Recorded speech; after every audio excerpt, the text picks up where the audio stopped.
आज की इस कथा को सुनकर हम अपना अवलोकन कर सकते हैं कि क्या महल हमारे अंदर होता है या हम महल के अंदर। जापान में एक राजा हुआ। उस राजा के गांव के बाहर ही एक सन्यासी बहुत दिन तक रहता था। वह एक झाड़ के नीचे पड़ा रहता। बड़ा ही अद्भुत सन्यासी था। बड़ी ही उसकी गौरव गरिमा थी। उसकी बड़ी ही ज्योति थी, बड़ा प्रकाश था। उसके जीवन में बड़ी सुगंध थी। वह राजा भी उसके आकर्षण से खिंचा हुआ धीरे धीरे उसके पास पहुंचा। उसने उसे अनेक दिन वहां पड़े देखा, अनेक बार उसके चरणों में जाकर बैठा। उसका प्रभाव उस पर घना होता गया और एक दिन उसने उससे कहा, क्या अच्छा ना हो कि आप इस झाड़ को छोड़ दें और मेरे साथ मेरे महल में चलें। उस सन्यासी ने कहा, जैसी तेरी इच्छा चाहे वहीं चल सकते हैं। राजा थोड़ा हैरान हुआ। इतने दिन के आदर को थोड़ा धक्का लगा। उसने सोचा था सन्यासी कहेगा, महल, हम सन्यासी हैं, हम महल में क्या करेंगे। सन्यासियों की बंधी बंधाई भाषा यही है। अगर सन्यास सीखा हुआ हो तो यही उत्तर आएगा कि हम सन्यासी हैं, हमको महल से क्या मतलब। हम लात मार चुके, लेकिन उस सन्यासी ने कहा, जैसा मन वहीं चल सकते हैं। राजा को धक्का लगा। उसने सोचा, कैसे सन्यासी हैं, लेकिन खुद आमंत्रण दिया था, इसलिए वापस भी न ले सके। सन्यासी को ले जाना पड़ा। सन्यासी गया। राजा ने उसके लिए सारी व्यवस्था की, अपने ही जैसी व्यवस्था। सन्यासी मौज से उसमें रहने भी लगा। उसके लिए बड़े तख्त बिछाए गए, उन पर वह सोया। बड़े कालीन बिछाए गए, उन पर वह चला। बड़े ही सुस्वाद भोजन दिए गए, उनको उसने प्रेम पूर्वक ग्रहण किया। राजा को तो संदेह था ही, संदेह न रहा, निश्चित हो गया। राजा को लगा, यह कैसा सन्यासी है। एक बार भी इसने न कहा कि इन गद्दों पर हम न सो सकेंगे, हम तो फट्टों पर ही सोते हैं।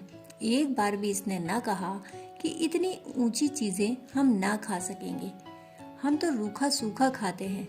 राजा को उसका रहना बड़ा मुश्किल पड़ने लगा। 2-4-10 दिन ही बीते कि राजा ने उससे कहा कि क्षमा करें, मेरे मन में एक संदेह होता है। उस सन्यासी ने कहा, अब क्या संदेह होता है, वह तो उसी दिन हो गया था। फिर भी कहें, क्या संदेह है। राजा ने कहा, संदेह यह होता है कि आप कैसे सन्यासी हैं और मुझ संसारी में और आप सन्यासी में क्या फर्क है। उस सन्यासी ने कहा, अगर फर्क देखना है तो मेरे साथ गांव के बाहर चलें। राजा ने कहा, मैं तो जानना ही चाहता हूँ। संदेह से मन बड़ा व्यथित है, मेरी नींद तक खराब हो गई है। आप झाड़ के नीचे थे तो अच्छा था, मेरे मन में आपके प्रति आदर था, और आप यहाँ महल में हैं तो मेरा तो आदर ही चला गया। वह सन्यासी राजा को लेकर गांव के बाहर गया। जब नदी पार हुई, जो कि सीमा थी गांव की, वे नदी के उस तरफ हुए तो उस राजा ने कहा, अब बोलें। उस सन्यासी ने कहा, और थोड़ा आगे चलें। धूप बढ़ने लगी, दोपहर हो गई, सूरज सर पर आ गया। उस राजा ने कहा, अब तो बता दें, अब तो बहुत आगे निकल आए।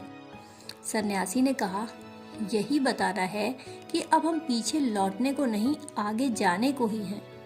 तुम साथ चलते हो। उस राजा ने कहा, मैं कैसे आ सकता हूँ, मेरा पीछे परिवार है, मेरी पत्नी है, मेरा राज्य है।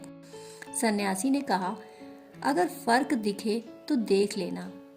हम आगे जाते हैं और पीछे हमारा कुछ भी नहीं है।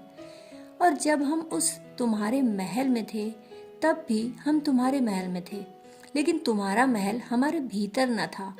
हम तुम्हारे महल के भीतर थे, लेकिन तुम्हारा महल अब भी तुम्हारे भीतर है, इसलिए अब हम जाते हैं। उस राजा ने पैर पकड़ लिए, उसका भ्रम टूट गया, उसका संदेह मिट गया। उसने कहा, क्षमा करें, मुझे बहुत पश्चाताप होगा जीवन भर, आप लौट चलें। सन्यासी ने कहा, अब भी लौट चलूं, लेकिन संदेह फिर आ जाएगा। उस सन्यासी ने कहा, हमको क्या है, इधर न गए उधर लौट चले, फिर लौट चलूं, लेकिन तुम्हारा संदेह फिर लौट आएगा। तुम पर कृपा करके अब मैं सीधा ही जाता हूँ। उसने जो वचन कहा स्मरणीय है। उसने कहा, तुम पर कृपा करके अब मैं सीधा ही जाता हूँ। मेरी करुणा कहती है कि अब मुझे सीधा जाने दें।